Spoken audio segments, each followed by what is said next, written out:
My phone is on silent, but it still managed to wake me up. The yellow flashing glare, perhaps, or a sort of fuzzing of atoms. It's 2 a.m, and I see on the screen it's my Newsnight editor, Ian Katz. No thanks, I think. I hide it under a book about psychological warfare. It's the heaviest one next to the bed. Ian has a way of wanting to talk about things at odd hours. He normally catches up on his texts around 1 a.m, which is lovely for him, but slightly confusing for everyone else. This time, I'm not in the mood. It's a Friday night in November 2015. I've just stepped off a plane from Washington after 2 weeks on the road reporting. My body doesn't know what continent I'm in or what day it is. I've had a vodka shot and a blue sleeping pill, and frankly, I'm out for the count. But 5 hours later, my phone's still ringing from the depths of psychological warfare, where it's been buried, and this time it's my deputy editor, Rachel Jupp. Her voice sounds both apologetic and pleading. We need you to go to Paris. I'm still asleep. My eyes won't open, my mouth is gluey and stuck, but my mind has raced ahead to the sense of what she's saying, and from nowhere I hear myself weighing up her request, asking the worst question a journalist can ask. How many? And she tells me more than 100 are dead, many inside the Bataclan theatre. Several gunmen are still on the loose.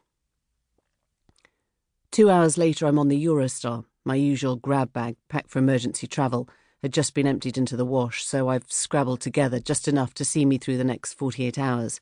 Something dignified for on-air reporting, something warm for all the waiting around, something waterproof for when the heavens open, a zillion chargers, adapters, cables, 3 slabs of dark chocolate for skip meal replenishment. There is a familiarity to this journey. Just 10 months earlier, I'd taken the same Eurostar to cover the Charlie Hebdo massacre. Subliminally, I've begun to associate the city of light with darkness and fear. The Gare du Nord still makes me shake.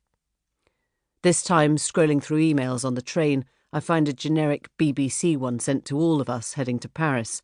It tells us to avoid a black licence plate-free Renault if we see it. They believe it's being used by the terrorists and is packed full of explosives. The email's meant to be helpful, but it makes me burst into tears. I haven't seen my kids for 2 weeks. I haven't slept more than a few hours in 2 days. I haven't eaten since the plane, and now I'm being told to avoid black cars. What am I even doing? Paris isn't really working when I arrive. You can't get a cab. Police barricades are up all over. The streets are eerily empty in parts, rammed full in other places where spontaneous vigils have sprung up. We broadcast for an hour, a BBC Two Saturday afternoon special from outside the Bataclan. We're asking people to give us eyewitness accounts of events they haven't even processed.